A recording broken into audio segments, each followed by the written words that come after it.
एक दिन अकबर और बीरबल हमेशा की तरह टहलने निकले। चलते चलते रास्ते में एक जगह बीरबल ने एक तुलसी के पौधे को देखा। वह तुरंत झुककर आदरपूर्वक उसे प्रणाम करने लगा। अकबर को यह दृश्य बड़ा आश्चर्यजनक लगा।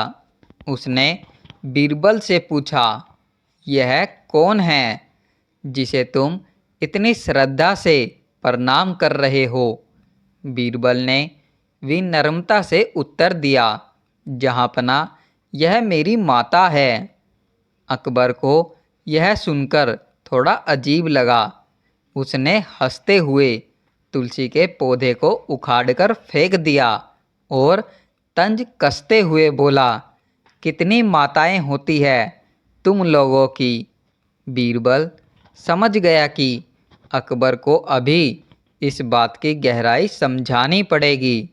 वह चुपचाप आगे बढ़ गया और मन में एक तरकीब सोच ली।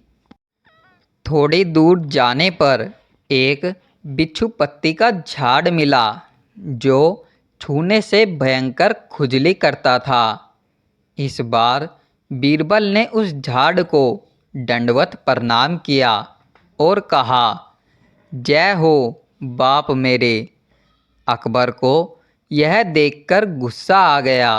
उसने आवेश में आकर दोनों हाथों से उस झाड़ को उखाड़ने की कोशिश की, लेकिन जैसे ही उसने झाड़ को छुआ, उसके शरीर में भयंकर खुजली होने लगी। परेशान होकर अकबर ने पूछा, बीरबल, यह क्या हो गया?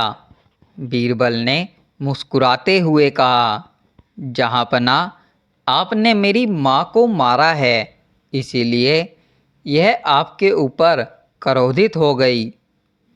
अकबर अब बेहद व्याकुल हो उठा। जहाँ भी हाथ लगाता खुजली और बढ़ जाती।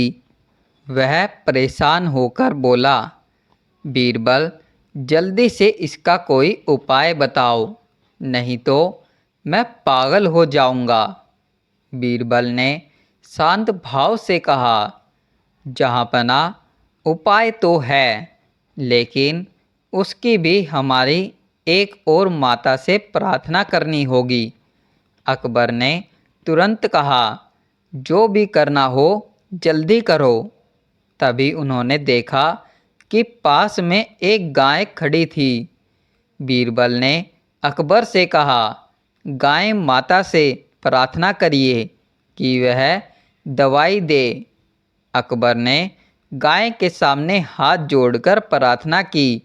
संयोग से गाय ने उसी समय गोबर कर दिया। बीरबल ने तुरंत कहा, यही दवा है जहाँपना। अकबर को मजबूरन शरीर पर गोबर का लेप करना पड़ा। आश्चर्य की बात यह थी कि कुछ ही क्षणों में उसकी खुजली दूर हो गई और वह राहत महसूस करने लगा। अब अकबर के सामने दूसरी समस्या थी। उसने बीरबल से कहा, अब हम इस हालत में राजमहल कैसे जाएंगे? बीरबल ने हंसते हुए कहा, जहाँपना, चिंता न करें, हमारी एक और माता आपकी सहायता करेगी। सामने गंगा नदी बह रही है। आप गंगा नदी का जयकारा लगाइए और स्नान कर लीजिए। अकबर ने गंगा के तट पर पहुंचकर हर हर गंगे, जय गंगा मैया की का जय घोष किया और गंगा में स्नान किया। स्नान के बाद अकबर स्वयं को ताजगी से भरा और पूर्णतः स्वस्थ महसूस करने लगा। तब बीरबल ने मुस्कुराते हुए कहा, जहाँपना, अब तो आपको समझ आ गया होगा कि ये तुलसी माता, गौ माता और गंगा माता केवल पौधे, पशु या नदी नहीं हैं। ये हमारे जीवन का आधार है। इन्हें माँ का स्थान दिया गया है। इन्हीं का आदर करने वाले लोग हिंदू कहलाते हैं। अकबर ने सिर झुकाकर बीरबल के ज्ञान को स्वीकार किया और मन ही मन भारतीय संस्कृति की इस महान भावना का सम्मान करना सीख लिया। तो दोस्तों, इस छोटी सी कहानी से हमें यह सीख मिलती है कि हमारी धरती, हमारी प्रकृति और हमारी संस्कृति में हर जीव जंतु, हर पौधा, हर नदी का सम्मान करना चाहिए। यही सच्ची भारतीयता है। अगर आपको ये कहानी अच्छी लगी हो तो वीडियो को लाइक करें, अपने विचार कमेंट में ज़रूर बताएं और ऐसे ही और प्रेरणादायक कहानियों के लिए चैनल को सब्सक्राइब करना न भूलें। धन्यवाद।